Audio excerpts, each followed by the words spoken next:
at Massachusetts Institute of Technology in Boston, and Professor George Lustig, a 2014 Shaw Prize laureate for mathematics. George is honored for his work on representation theory, a branch of mathematics that involves the study of symmetry in groups using matrices. The more symmetry something has, the more beautiful it is.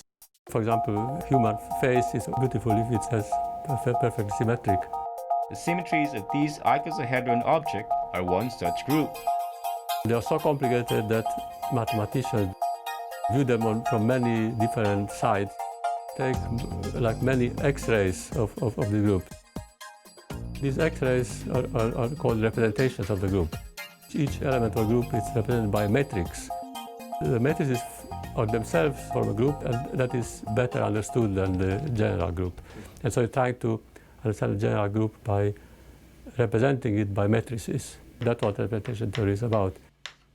It seems to have application to physics. People in elementary particles, they use some of the results that we have in representation theory. And also relevant for number theory. Also cryptography. George was born in the town of Timisoara in western Romania during the communist era. I had a happy childhood, I would say, but quite poor. If I needed a winter coat, my parents couldn't buy a winter coat. They had to use some old winter coat and just turn it over, and then make a new coat from old coat. When he was 12, he started competing in local Olympiads for mathematics. They fascinated him. There was some kind of mathematical magazine for high school children, and you were supposed to solve problems every month. And I started to spend a lot of time doing that, so maybe 4 hours or 5 hours a day. In the early 1960s, George, a teenager, won a silver prize twice in the International Math Olympiad. That sort of convinced me that I should become a mathematician. Well, I think it's the most beautiful activity that I can imagine. It's a thing which gives me most pleasure. He graduated from the University of Bucharest in 1968. I was 22 years old. All graduates in mathematics were supposed to go to one place where jobs were assigned to you, according to your grades. So there were 200, 300 people, and I was number one in this set of people, and they didn't want to give me a job. And I learned it because I'm Jewish. I was discriminated in that way. The jobs he wanted in a university or a math institute were all outside his hometown. I don't have, this identity card, which in China is called hukou. A permit to allow him to work outside his town. So only time you can move is if you get a waiver. So for various other people, this waiver was granted. In my case, there's no waiver. So using that argument, they said that I cannot get a job. So they offered me a job in high school, as a high school teacher. He ended up teaching at the University of Timisoara in his hometown. That made him realize he had no future in Romania.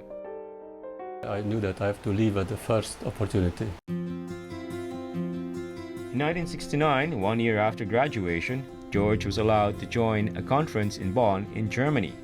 He never returned to Romania. He applied and got accepted into Princeton University, where he obtained a master's degree and a doctorate in the early 1970s. He joined the University of Warwick in Britain in the mid-1970s as a lecturer, then as a professor 3 years later.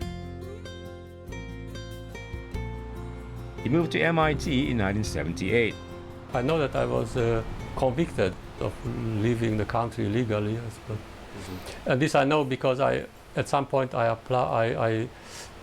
applied to Romanian embassy to renounce the Romanian citizenship. I wanted not to have it anymore. And they told me that you can only do that after you do your jail sentence.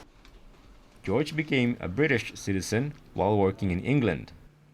He wrote 5 books about mathematics, 3 of them on representation theory.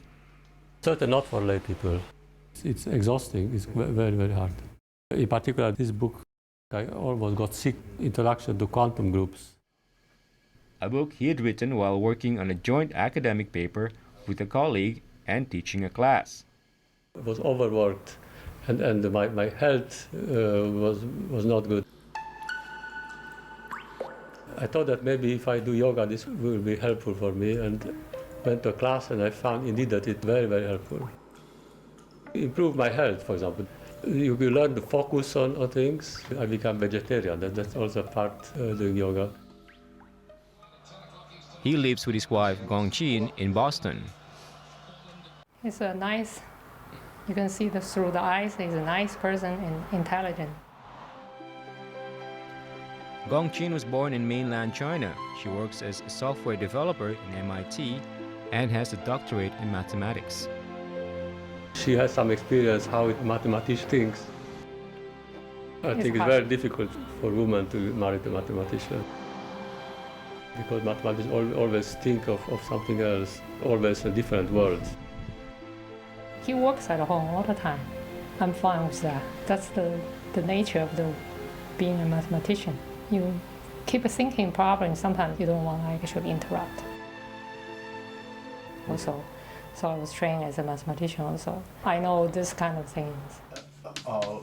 And interesting. I'm constantly overwhelmed by him. David Vaughan Jr., a mathematician from MIT.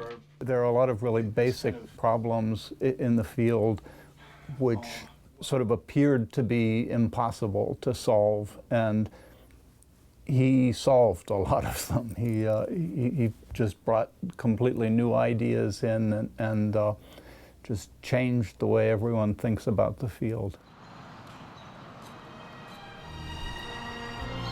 Well, the same as a good chess player, how many moves he can see in advance. So it's the same in mathematics. And seeing many moves in advance meaning having a good intuition. And that makes a good mathematician.